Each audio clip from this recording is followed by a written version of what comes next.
Bienvenue à vous, amis humains. Dans cette vidéo, je vais vous montrer comment transformer une alimentation de PC en alimentation de labo.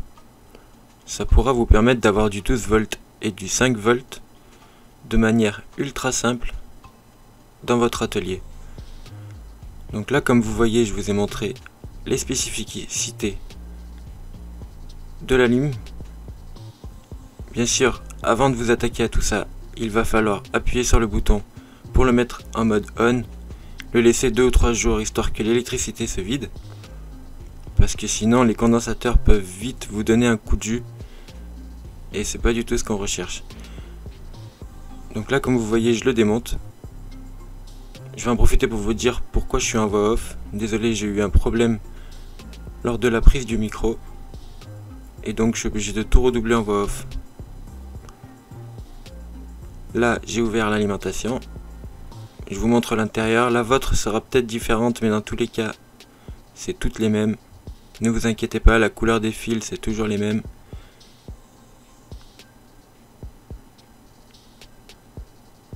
D'ailleurs, priorisez de prendre une alimentation pas trop chère.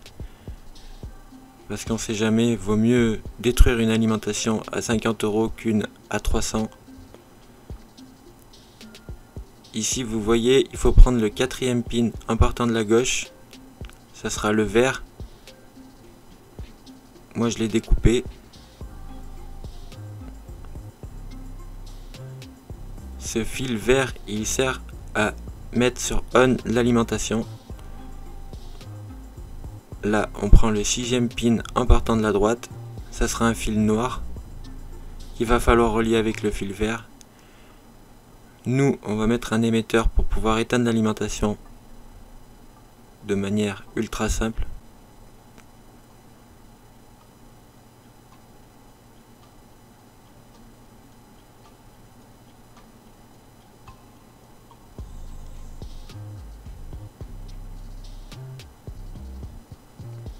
Là, j'ai pris du coup un boîtier que vous pouvez trouver dans les magasin de bricolage. Moi j'en ai pris un vieux qui était déjà en fait percé. Vous allez voir que pour la suite c'est pas génial, mais bon, c'est du recyclage, hein. Là on va le démonter. Ces boîtiers là, c'est très pratique pour faire plein de projets. Ça vaut pas grand chose, c'est en plastique, donc pour l'électronique c'est parfait, ça fait pas de court-circuit, c'est plutôt hermétique.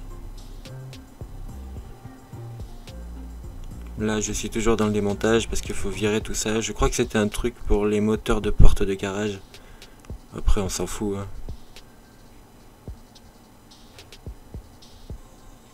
Je vous montre quand même la motherboard.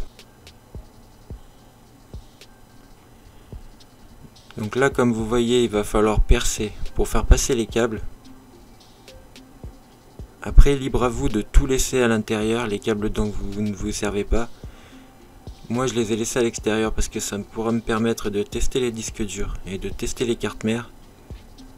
Certaines cartes mères, parce qu'il y en a qui ont besoin de tous les fils.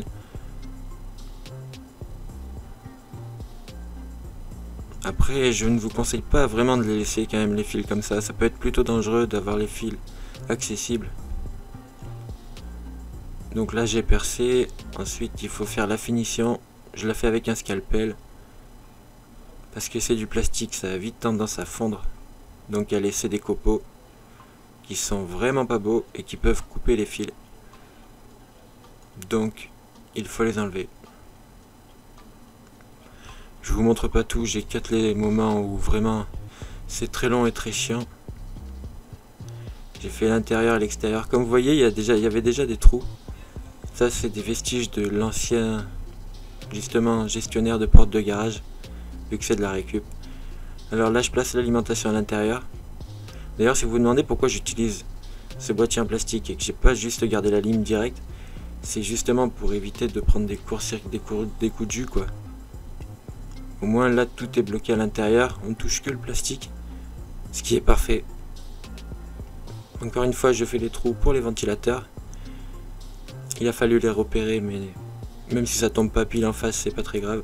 D'ailleurs, petit truc comme ça, n'hésitez jamais à investir dans des scie-cloches. Si vous travaillez justement si vous faites du bricolage, une scie cloche ça dépanne toujours, ça évite de se prendre la tête avec des forêts à découper.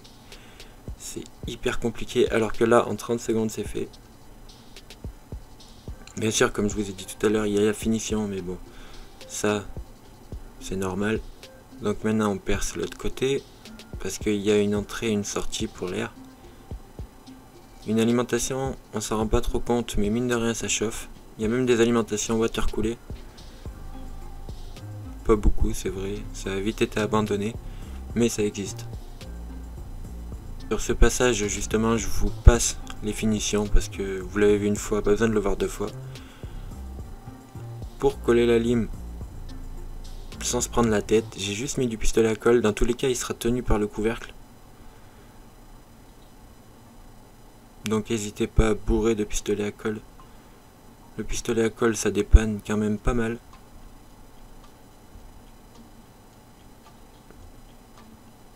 De toute façon, quand vous le voyez, ils s'en servent tout le temps dans les DIY. C'est pas pour rien, c'est que le pistolet à colle, ça rend bien des services. D'ailleurs, ne faites pas comme moi, appuyez pas trop sur les composants, ce n'est pas une bonne chose. Si la lime est chaude, ça peut vite détruire les composants. Là, je passe le câblage même, par le trou que j'ai fait à la scie cloche, le tout premier. Je garde le fil vert et le fil noir à part.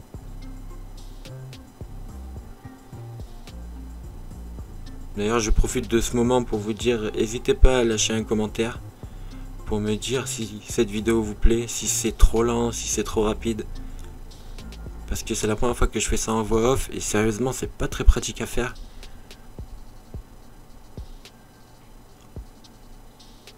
Là, je cherche comment mettre le couvercle et comment faire parce qu'il y a déjà ces trous qui me plaisent pas du tout, mais j'ai pas trop le choix.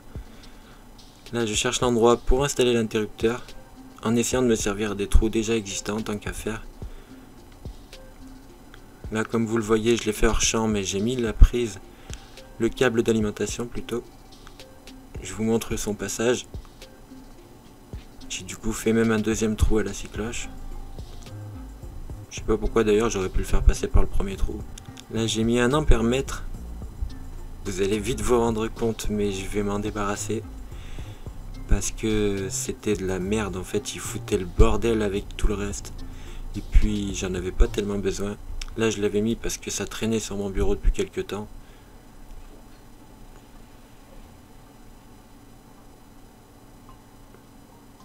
J'ai fait le trou pour l'interrupteur. Justement à cet interrupteur je vais brancher le fil noir et vert. J'ai ensuite trouvé une petite lampe. Parce que c'est toujours pratique d'avoir une lampe qui indique quand c'est allumé, surtout quand on touche aux 220 volts.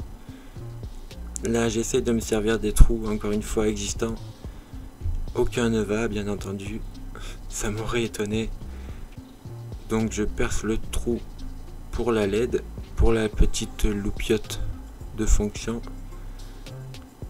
Encore et bavurage bien entendu.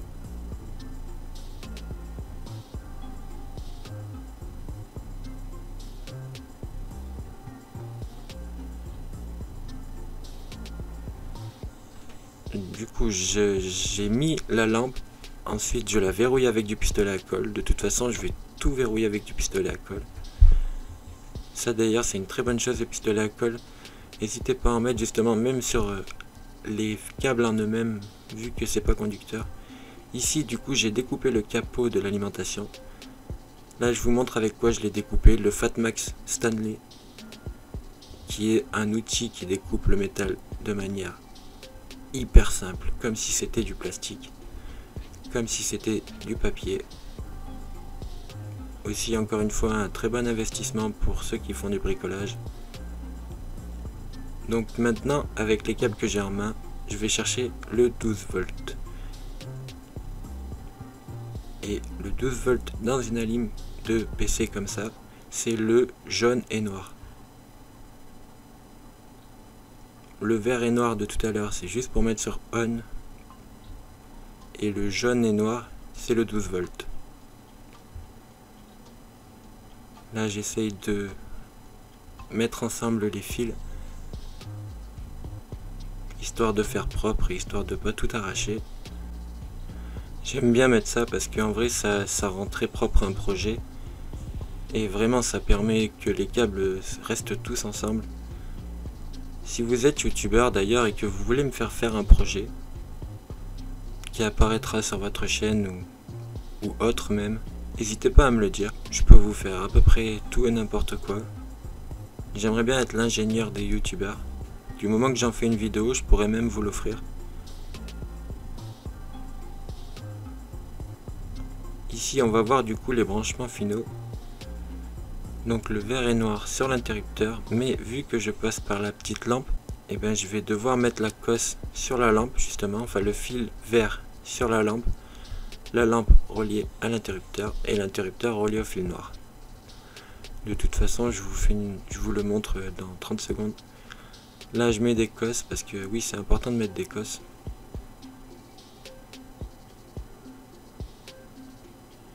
Je vous montre ma pince pour cosser. Vous pouvez cosser en vrai avec n'importe quoi, mais ça c'est très pratique et ça fait très pro.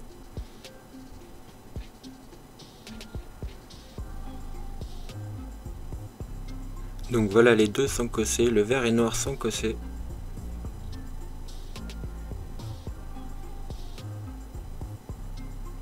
Donc comme je vous ai dit, le vert branché. Normalement là je me suis trompé sur la vidéo, mais vous allez voir, je vais enchaîner.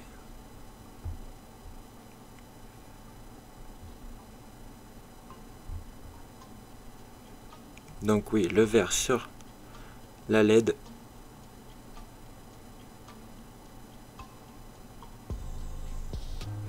Ensuite, il faut rajouter un fil entre la LED et l'interrupteur.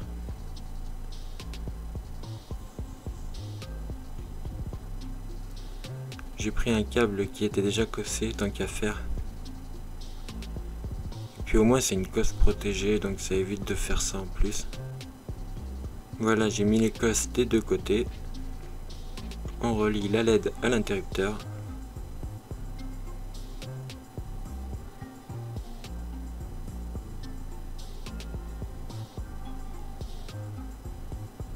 Et on est bon pour l'alimentation de la lime en elle-même. Plus qu'à appuyer sur l'interrupteur. Bien sûr d'abord brancher le gros câble. Et ça fonctionne. Donc d'abord, avant de faire fonctionner le tout, je voulais m'assurer que les fils ne se touchaient pas entre eux, bien entendu. Du coup, le jaune, c'est le 12 volts. Et le 12 volts, vraiment dans un atelier, c'est tellement important. Ça permet d'alimenter des bandeaux LED, des ventilateurs, plein de genres de trucs qui peuvent tellement vous changer la vie. Parce qu'on se demande tout le temps comment avoir du 12 volts dans un atelier. Et sérieusement, moi, je m'en sers quasiment tous les jours de ce machin. C'est pour ça que du coup, que vous le verrez dans beaucoup de vidéos. Et que je préfère vous le montrer comment j'avais fait. Parce que certains m'ont posé la question.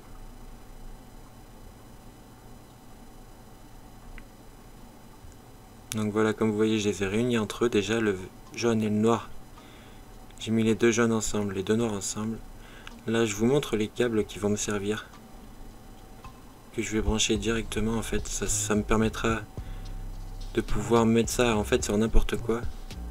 Sans avoir de fil qui traîne. Ça sera des pinces crocodiles que je pourrais brancher et c'est parfait. Je peux pas vous dire où c'est que je les ai trouvés, ça fait longtemps que je les ai. Je crois que ça vient d'un multimètre. Là je découpe les côtés, les bords parce que sinon ça rentrait pas dans les pins que j'avais. Là c'est le pin que j'ai. Et voilà, et ça va être monté comme ça. Ce qui vraiment au final est parfait. Pour moi c'est parfait.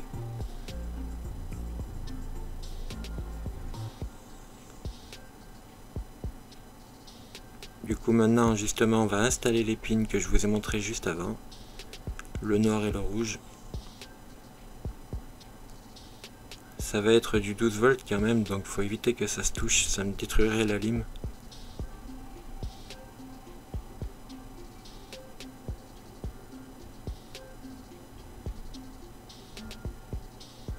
Il reste encore de la colle de l'ancien truc.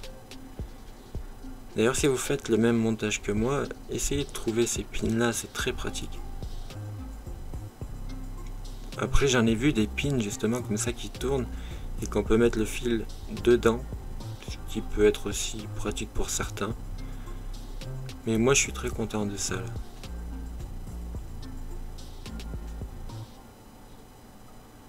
Donc là, je le vise. D'abord, j'ai fait les trous. Je vous ai pas montré, mais j'ai fait les trous.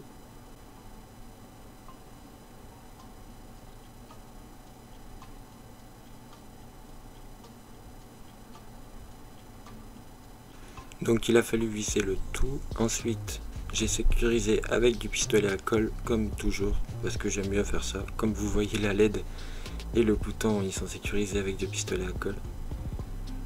Je le serre avec une pince, mais je ne vous le conseille pas tellement. Moi, je fais souvent comme ça parce que sur la vidéo, c'est pratique d'aller vite. Mais c'est pas le bon exemple. Voilà déjà comment ça se présente. Bien sûr, il y a toujours l'ampère-mètre, mais vous inquiétez pas, il va vite sauter.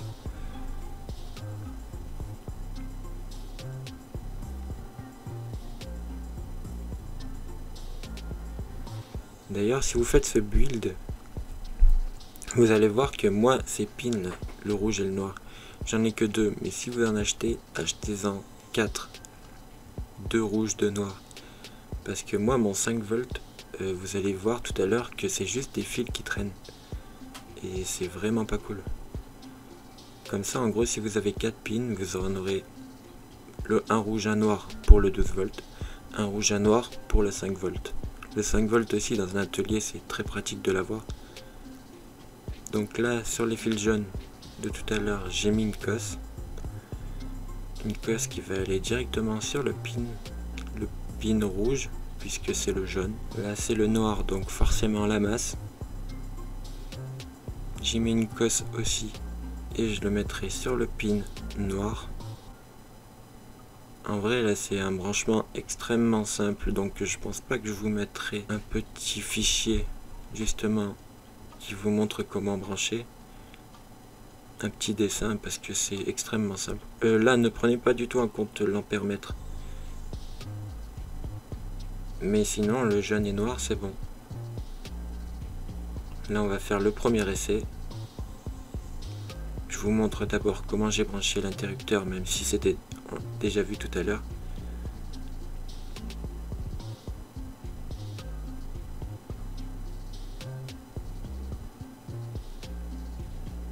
Vous pouvez faire le branchement du début, comme vous avez vu là, le vert qui va sur la LED qui va à l'interrupteur qui retourne au noir, ou ce branchement là. Moi j'ai fait ce branchement là parce que sans permettre, il m'a détruit une partie de la ligne, du coup j'ai été obligé de tricher un peu.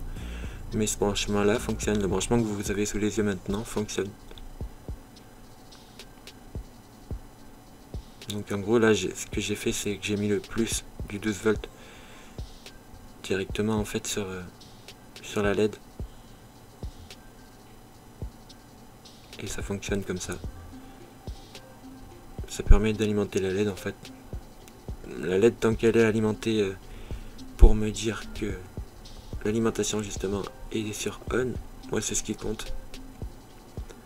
Donc là, comme vous voyez, j'ai branché un ventilateur pour tester la lime.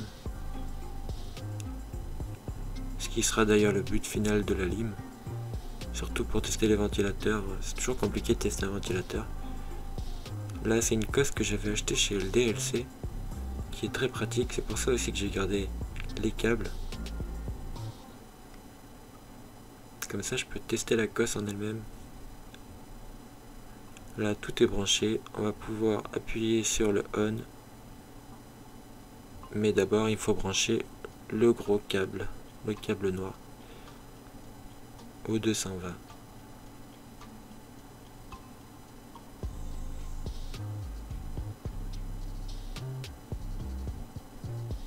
Et voilà, la petite LED s'allume, c'est que ça fonctionne. Là elle clignote parce qu'il y a un léger faux contact, mais ne vous inquiétez pas. Et regardez, le ventilo tourne. C'est que ça fonctionne.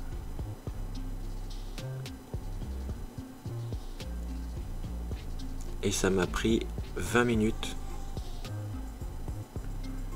Donc si vous avez une alimentation chez vous qui traîne, faites-le sérieusement.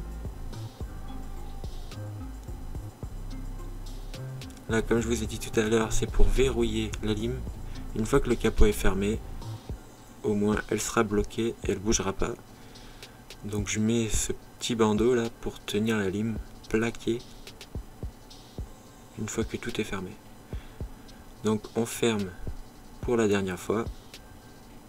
Regardez, j'ai tout mis les câbles dedans, tout est propre.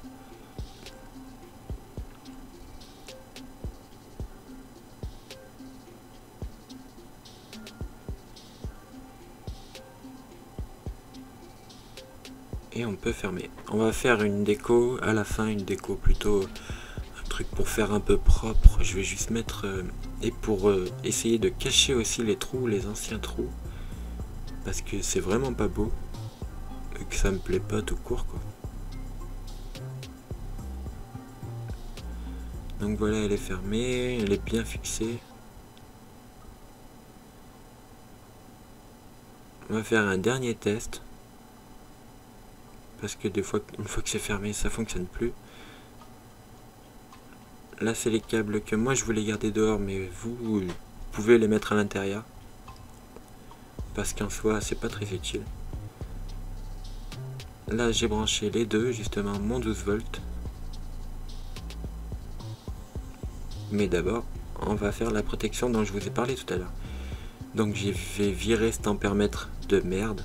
Parce que sérieusement, j'ai pas d'autres mots. Il m'a foutu mon aliment en l'air, donc qu'il aille se faire foutre.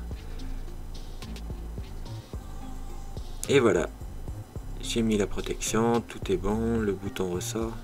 J'ai gardé les trous sur les côtés pour la ventilation. Là, comme vous voyez, la LED est allumée. Ah non, la LED est éteinte. Désolé pour moi, c'est ma faute. Là, les fils que je vous ai parlé tout à l'heure, le rouge et le noir, en fait, tous les rouges et noirs qui sortent de la lime, c'est du 5 volts. Donc prenez n'importe lequel, rouge et noir, et ça vous fera du 5 volts. Moi je les ai laissés comme ça, mais vaut mieux mettre des pins quand même, parce que là comme ça craint. C'était surtout pour vous montrer qu'on pouvait avoir du 5 volts simplement. Donc là comme vous voyez, je mets on, la lumière s'allume. J'ai sorti le multimètre. Là je récupère mes deux pinces crocodiles qui sont en 12 volts. On va les brancher sur le multimètre. Et voilà, 12 volts. Parfait, on est bon.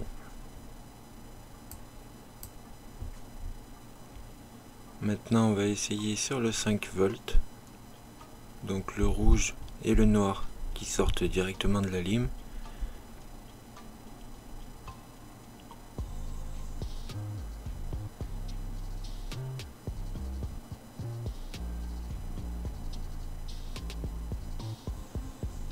Et voilà, on a 5 volts.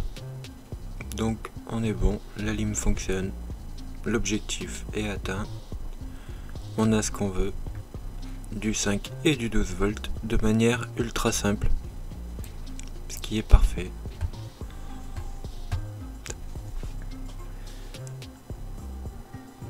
Et là du coup je vous montre les cosses que j'ai acheté justement pour pouvoir brancher les ventilateurs.